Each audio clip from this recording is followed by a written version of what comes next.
C'est un scandale que tu t'assailles à leur table. Ne sais-tu pas qui ils sont? Nous avons toujours vécu honorablement, fait des sacrifices pour respecter la loi. Ce sont des voleurs, des gens de mauvaise vie, des usuriers, des gens violents et impies. Et tu veux t'asseoir au milieu de ces gens qui passent leur vie en orgie et en perversion.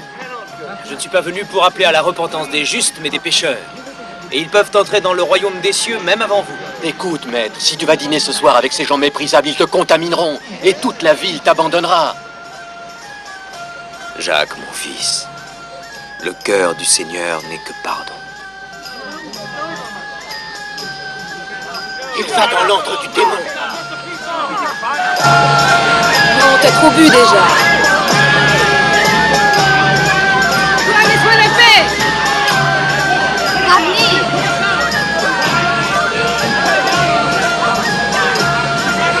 Jésus.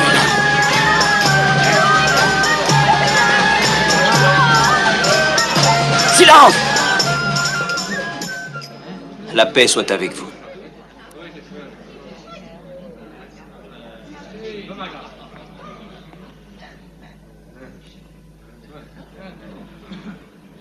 Merci d'être venu dans ma demeure. Rabbi, tu es le bienvenu. Je t'en prie, Rabbi. Un siège pour le Rabbi. Lève-toi. Non, non, ne bouge pas, je m'assierai là. Du vin. Voilà mon frère Jacques. Il fait le même travail que moi. Rabbi, au nom de tous ici, je bois à ta santé.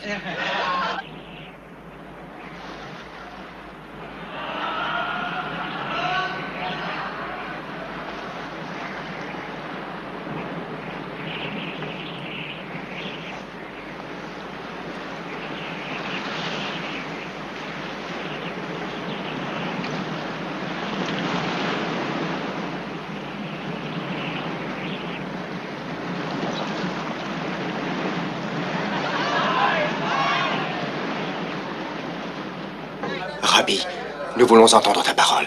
Parle-nous, oui, parle-nous. Non, non, non, non, non, nous allons dîner d'abord. Non! Laisse le maître décider.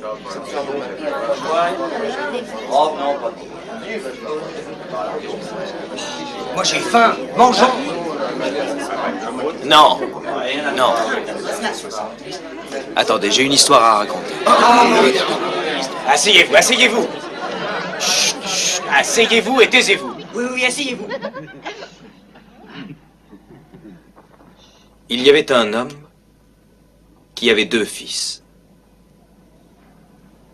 Un beau jour, le cadet de ses fils dit à son père, « Donne-moi la part de tes biens à laquelle j'ai droit. » Le père partagea ses richesses et tous ses biens entre ses 2 fils, et sans plus attendre, ce fils cadet partit pour un pays éloigné. Et là, il dissipa tout son bien en vivant dans la débauche. Or, peu de temps après cela, une grande famine s'abattit sur le pays. Le jeune homme se trouva dans le besoin. Il vint supplier un fermier de l'engager pour soigner ses pourceaux. Mais il avait tellement faim que même les cosses de caroube qu'il donnait au porc lui paraissaient un délice. Les gorées s'en régalaient, et personne ne lui permettait d'en manger. Alors, étant rentré en lui-même, il se dit, « Chez nous, chacun, même un serviteur de la maison, a du pain à volonté, et de tout en abondance. Tandis qu'ici, moi, je meurs de faim. Je vais retourner chez mon père, et je lui demanderai de m'engager comme serviteur. »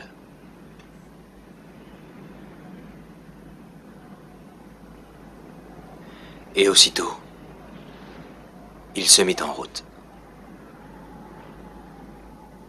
Et comme il était encore à une bonne distance de sa maison, de loin son père le vit qui venait vers lui. Et il fut profondément ému de compassion. Il courut vers son fils, il le serra contre lui et l'embrassa. Le jeune homme dit, Mon père, j'ai péché contre le ciel et contre toi. Je ne suis plus digne d'être appelé ton fils. Mais son père fit venir ses serviteurs, et il leur dit, apportez vite la plus belle robe, et l'en revêtez. Mettez-lui un anneau au doigt et des souliers aux pieds.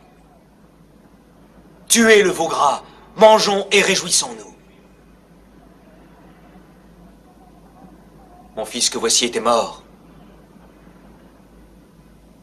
et il est revenu à la vie.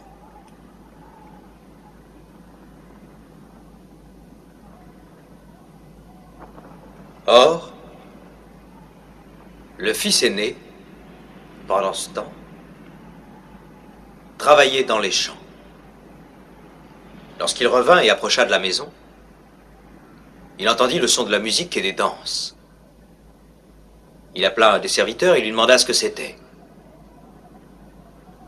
Le serviteur le lui dit. Et à cette nouvelle, le fils aîné fut saisi d'une violente colère. Et il refusa d'entrer dans la maison. Le père sortit et tenta de lui parler, mais il ne voulut rien entendre. Quoi? J'ai travaillé pour toi, tout ce temps, toutes ces années, sans avoir transgressé une seule fois à tes ordres. Et en tout ce temps, jamais tu ne m'as même offert un chevreau afin que je puisse me réjouir un peu avec mes amis. Et quand mon frère cadet arrive, celui qui a mangé ton bien avec des prostituées, pour lui, tu fais tuer le veau gras. Mon fils, dit le père. Mon fils, essaie de comprendre. Toi, tu es toujours avec moi. Et tout ce que j'ai est à toi. Mais il fallait festoyer et se réjouir. Car ton frère était mort. Et il est revenu à la vie.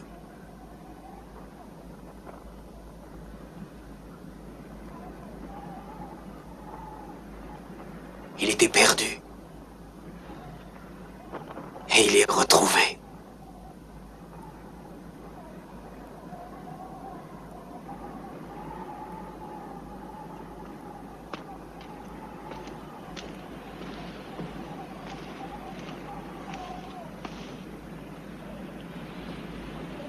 Pardonne-moi, maître. Je suis